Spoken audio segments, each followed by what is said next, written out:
CQ the X, CQ the X, CQ the X. This is Havana calling.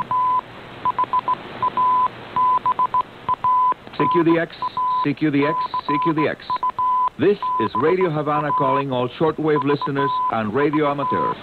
Welcome to...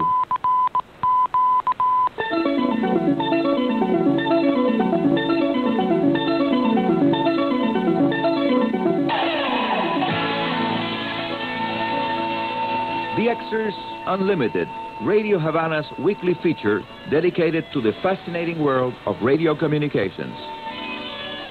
Hola amigos radio aficionados all around the world now having to deal with the worst high-frequency bands propagation conditions in many years. The best of my recollection brings back the times during the extended solar minimum years when solar cycle 23 was providing day after day of 0 sunspot counts, very low maximum usable frequencies all day long. According to the well-known British ionospheric propagation expert Steve G0KYA, you can definitely see the effects of the current poor solar conditions.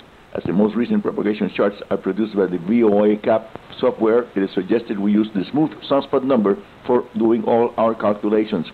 Steve has added that in January of 2016, a year ago, the smooth sunspot number was 44.8. But this month, a year later, the smooth sunspot number, it is just 29.2. In fact, the actual daily sunspot number is even lower than this, at around 0 to 11, with the solar flux index in the low 70s, and many days in a row with 0 sunspot counts in sight. Steve continues by adding, and I quote, that given that a sunspot minimum, we wouldn't expect the solar flux index to drop below 66, but you can see that we're very close to the kind of conditions we can expect over the next few years of solar minimum activity. NASA experts in ionospheric propagation say that the current sunspot cycle is the smallest since cycle 14, which had a maximum sunspot number of 107.2 in the month of February of 1906. The current prediction for sunspot cycle 24, this one going on right now, gives a smooth sunspot number maximum of about 101 in late 2013, but that's still to be analyzed. The next sunspot minimum is currently predicted to occur around 2019 to 2020. The solar maximum for cycle 25 is predicted to be around 2025, year 2025, the solar maximum, possibly with a monthly smooth sunspot number of very low 60 to 65. If this happens, this is almost down to Dalton minimum solar activity levels. Adding to this comprehensive analysis, Steve G0KYA says that what we're seeing is that the ionosphere is currently struggling to regularly open to DX at frequencies much higher than about 18 MHz maximum limited.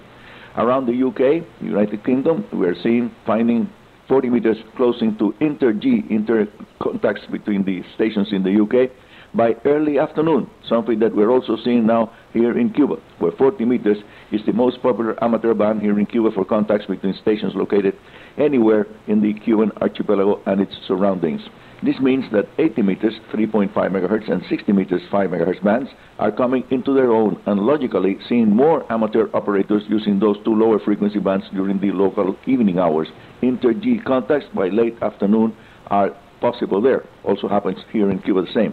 Now, to add more problems, we are experiencing a succession of coronal holes and their associated high-speed solar wind streams that are also causing disruption to the ionosphere. While these are typical of this point in the sunspot cycle, they are generally not helping DX conditions at all. And now a very interesting news item related to the availability of a new high-frequency propagation tool based on the International Telecommunications Union eTour HF-Prop software.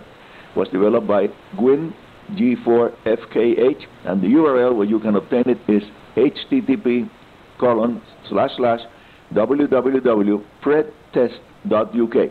I said that again. Predtest is Papa Romeo Echo Delta Tango Echo Sierra Tango.uk.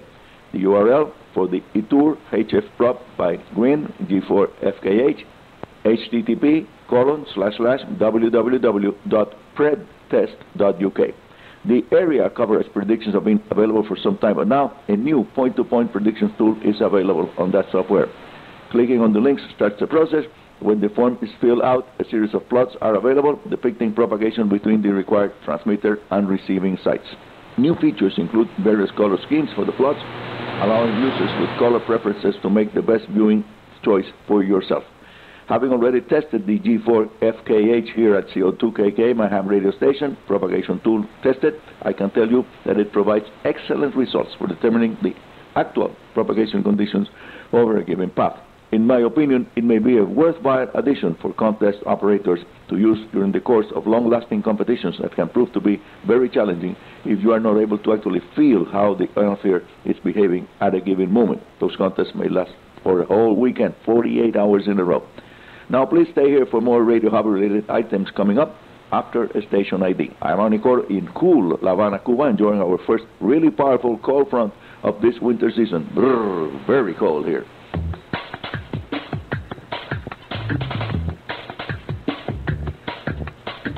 Amigos, this is Radio Havana Cuba. Yes, you are listening to our DXers Unlimited Middle of the Week edition, and here is now our next Radio Havana-related item. It's a follow-up to the recent comments about the very simple minimum parts count Hartley Hall single vacuum tube transmitter. A breadboard version wired following the tradition of the early days of radio communications can be built during the course of a weekend. But I must stress, it must be used very carefully because many parts that are exposed by that way of assembling the rig, they carry high voltage. So my advice is to provide the Hartley Hall free-running one-tube transmitter with some kind of cabinet or maybe a carefully built cage to protect the operator from possible contacts with the parts that carry high voltage on it.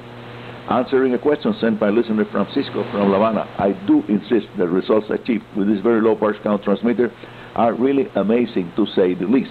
As the builder from Italy who sent me the photos explains, by following good construction practices, including a very well-done mechanical assembly, the rig will provide a stable CW radio telegraphy signal about 15 minutes after startup. It stops drifting about 15 minutes after you connect it.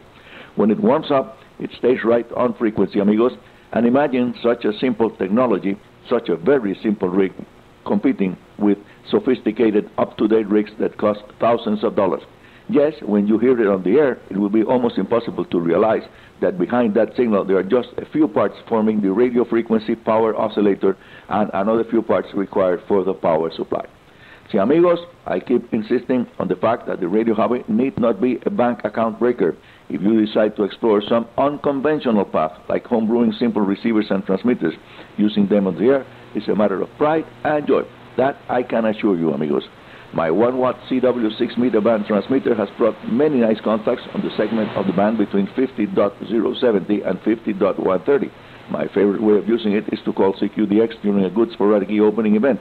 Using a quartz crystal that, when multiplied 6 times, provides an output frequency of around 50.103 MHz, can be output frequency modified slightly up and down with the VXO oscillator. I can usually make several two-way CW contacts during the peak of a band opening. The transmitter uses 2 tubes, a 1287 dual triode, and that's the VXO and frequency multiplier to 25 MHz, and a 5763 pentode working as a frequency doubler.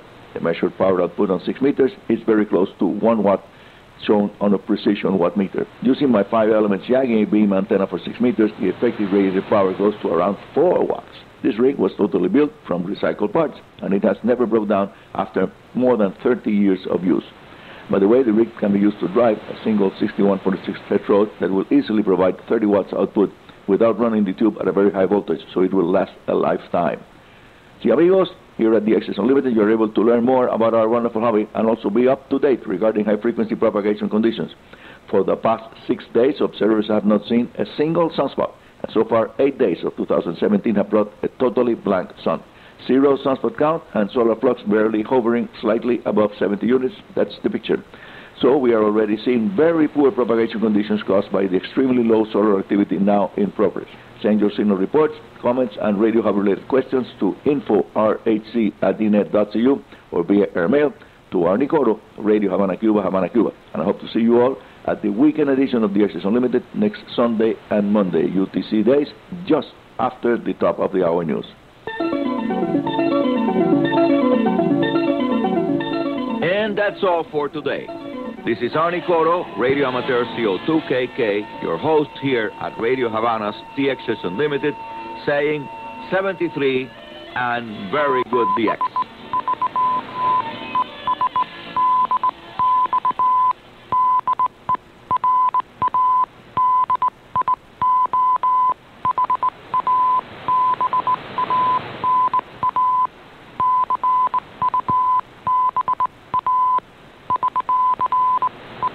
Thanks, Arnie.